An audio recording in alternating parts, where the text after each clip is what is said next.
Hello and welcome. If it's your first time here, I'm glad you've joined us. If you're returning, then thanks for coming back. You, of course, already know the fire's still burning. I'm Clive Gilson, story guy, and I'm your storyteller for Tales from the World's Firesides, where ancient legends, forgotten folk tales, and eerie myths come alive once more. Today's tale is an origin story drawn from Welsh folklore. So let's hit those like buttons, get comfortable, and let's begin. Long ago, fierce tribes lived on the edges of the Persian king's great city. They were proud, brave, and stubbornly free, yet year after year they were forced to pay heavy tribute to the king. His soldiers harassed them, burned their fields, and demanded gold and cattle, and though the tribes fought bravely, they could not match the might of Persia's armies. So they paid, but always with anger in their hearts, and when they could, they took revenge on lone travellers, robbing them on the roads, sometimes leaving no survivors to tell the tale. Among them lived an old chieftain, cunning and wise. He grew weary of submission and dreamed of breaking free forever. In those wild lands there roamed a terror greater even than the Persian Empire, the monstrous birds called roes.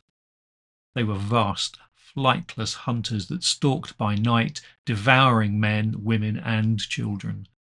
To keep safe, the tribes walled their villages high, and only within those walls could they sleep without fear.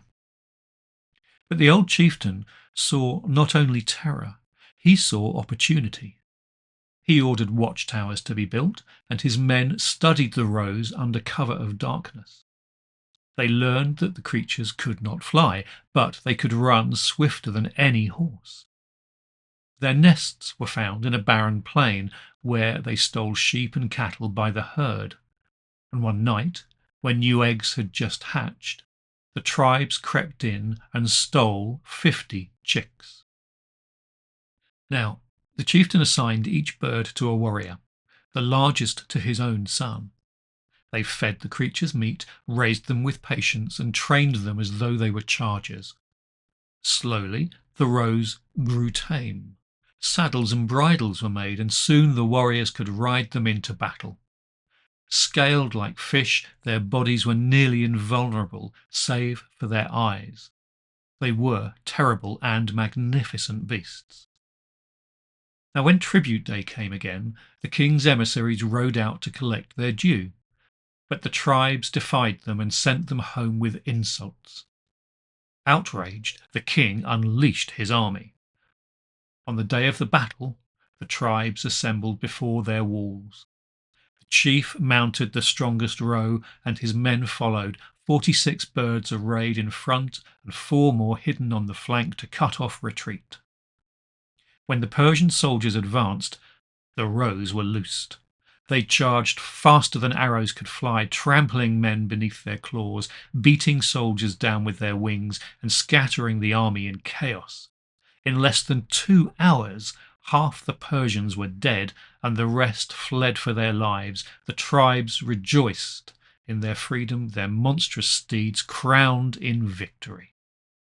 But news of the defeat sent the king of Persia into a fury so great he could not sleep. The following dawn, he called for his magician. "What will you do about these birds?" the king demanded. "Well, I cannot destroy them, Majesty," the magician answered, "but I can change them. I can take one life and turn it into another." "Then do so," said the king. "Change them into something that will never trouble us again." The magician thought long and hard, and at last returned with his plan. "I will turn them into fairies," he said, "tiny, harmless creatures living in caves deep beneath the earth. They will be allowed to return to the surface only once a year to dance and sing and play their tricks, but they will do no harm." For how long?" asked the king. "For 2,000 years," said the magician. "After that they will return to bird form, but they will breed no more, and they will die away forever." And so it was done. The great roes were gone, the tribes were broken, and without their birds they were crushed by Persia and driven from their homeland. Homeless and embittered, They wandered, living by plunder, until at last they built themselves a city, Troy, mighty and proud. Yet there too their enemies outwitted them. A vast wagon with a golden head was left at their gates, filled with hidden warriors. The Trojans, as they were now, curious and foolish, hauled it inside, but out leapt the enemy, the trumpet sounded, and the city was again put to the sword. Yet even then, not all were lost. Survivors fled with their families and journeyed west. Some settled in Crimea, though they were later driven out by the Russians. Others marched through Spain and into France. There some remained, becoming the Bretons.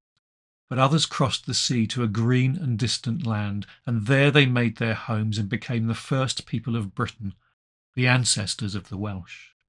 And so, from monstrous birds to wandering tribes, from Persia to Troy and across the seas, the story runs, a tale of courage, cunning, and the long road of a people searching for freedom. And that's a wrap on the origins of the Welsh. This version is adapted from Fairytales and Other Stories by Peter Henry Emerson, first published by David Nutt, I think in London in 1894.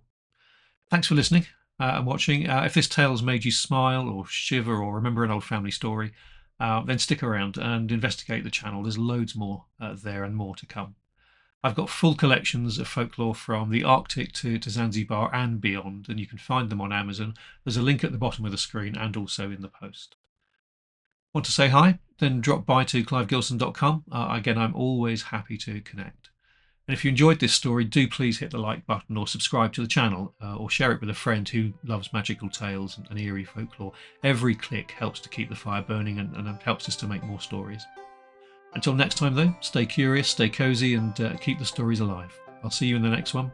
Take care.